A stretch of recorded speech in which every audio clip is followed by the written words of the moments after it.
Assalamualaikum warahmatullahi wabarakatuh. Perkenalkan, nama saya Rendra Gus Prawira dengan NIM 221120009. Oke, langsung saja. Di sini saya akan mempresentasikan atau menjelaskan bahwa konsep awal teori bahasa automata. Langsung saja, di sini ada bagian-bagian yang akan saya jelaskan, yaitu yang pertama, pengertian dan definisi teori bahasa automata. Terus yang kedua yaitu jenis-jenis automata. Yang ketiga, sejarah dan perkembangan teori automata. Dan keempat, aplikasi dan relevansi teori bahasa automata. Bagian pertama yaitu pengertian dan definisi teori bahasa automata. Apa itu teori bahasa automata? Yaitu teori bahasa automata adalah cabang ilmu komputer yang mempelajari model matematis dari komputasi dan bahasa formal. Ini mencakup analisis struktur dan sifat bahasa yang dapat dikenali oleh automata, serta hubungan antara bahasa dan mesin komputasi. Teori ini menjadi dasar bagi pengembangan algoritma dan pemrograman serta berperan penting dalam memahami bagaimana komputer memproses informasi. Lanjut ke definisi bahasa formal dan reguler. Pengertian bahasa formal yaitu sekumpulan string yang dibentuk dari simbol-simbol tertentu berdasarkan aturan sintaksis yang jelas. Bahasa ini digunakan dalam berbagai bidang, termasuk pemrograman dan teori automata, untuk mendefinisikan struktur data dan algoritma secara matematis. Terus, ciri-ciri bahasa regulernya yaitu jenis bahasa formal yang dapat dikenali oleh finite state automata, yaitu meliputi kemampuan untuk dinyatakan dengan ekspresi reguler dan dapat dihasilkan oleh grammar tipe 3 yang memungkinkan analisis dan pemrosesan yang efisien dalam komputasi. Di sini bisa disebut juga 5W1H. Apa itu 5W1H? Yaitu why, where, who, what, when, and who. Yaitu kenapa, di mana, siapa, apa, kapan, dan bagaimana. Singkat saja ya. Terus pada bagian kedua yaitu jenis-jenis automata. Yang pertama yaitu FSI. Terus yaitu apa itu? Finite state automata. Yang pertama definisinya adalah model matematis yang digunakan untuk merepresentasikan dan memproses bahasa formal. FSA sendiri terdiri dari sekumpulan status transisi antar status dan simbol input yang memicu transisi tersebut. Terus yang kedua yaitu adalah komponen utamanya. FSA memiliki 5 komponen utama, yaitu himpunan status, himpunan simbol input, fungsi transisi, status awal, dan himpunan status akhir. Terus yang ketiga adalah aplikasi FSA. FSA banyak digunakan dalam berbagai aplikasi seperti pengenalan pola, pemrosesan bahasa alami, dan desain compiler. Lanjut kepada PDA. Apa itu PDA? Yaitu push down automata.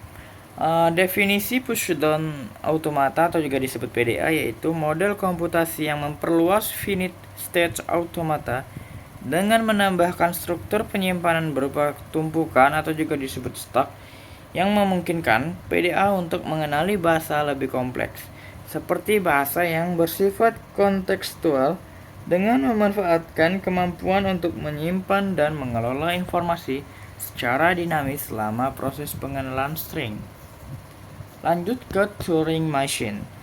Apa itu Turing Machine? Di sini kita akan menjelaskan definisi, fungsi, dan kapasitas dan aplikasi dalam ilmu komputer.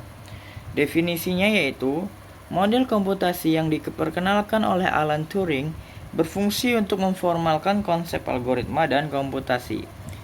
Dan ini terdiri dari pita tak terbatas atau kepala baca dan tabel transisi yang mendefinisikan perilaku mesin. Terus fungsi dan kapasitasnya ini yaitu dapat menyelesaikan masalah yang tidak dapat diselesaikan oleh finite state automata atau push down automata, menjadikannya alat penting dalam teori komputasi. Terus lanjut ke aplikasi dalam ilmu komputer. Konsep Turing Machine menjadi dasar bagi pengembangan teori, kompleksitas, dan algoritma. Ini juga berperan dalam berpahaman tentang apa yang dapat dihitung, serta dalam desain bahasa pemrograman dan sistem operasi modern. Lanjut ke bagian 3, yaitu sejarah dan perkembangan teori automata. Konsep dasarnya yaitu teori automata bermula dari upaya untuk memahami dan memformalkan proses komputasi yang dipelopori oleh ilmuwan seperti Alan Turing dan John von Neumann yang menciptakan model matematis untuk menggambarkan bagaimana mesin dapat memproses informasi dan mengenali pola dalam bahasa formal. Awal mula teori automata yaitu kontribusi David Hilbert dan ilmuwan lain, yaitu di sini ada peran dari David Hilbert. Dia berkontribusi pada fondasi logika dan matematika yang mendasari teori automata dengan mengembangkan sistem formal yang membantu dalam memahami struktur bahasa dan komputasi. Lanjut, kolaborasi dengan ilmuwan lain selain Hilbert, juga ada ilmuwan seperti Alan Turing dan John von Neumann juga berperan penting dalam mengembangkan teori automata masing-masing melalui model komputasi yang memperluas pemahaman tentang algoritma dan bahasa formal. Lanjut ke dampak ilmu komputer.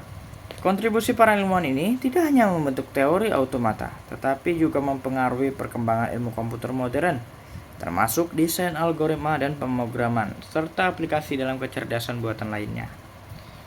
Terus, di sini ada evolusi teori bahasa dan automata dalam ilmu komputer, yaitu automata berfokus pada pengembangan model matematis yang dapat menggambarkan proses komputasi, di mana automata digunakan untuk mengenali dan memproses bahasa formal yang menjadi dasar bagi banyak aplikasi dalam ilmu komputer modern. Di sini kita masuk ke bagian keempat, yaitu aplikasi dan relevansi teori bahasa automata. Di sini ada isinya, yaitu penerapan dalam rekayasa perangkat lunak. Pentingnya teori automata yaitu memberikan dasar matematis yang kuat untuk pengembangan algoritma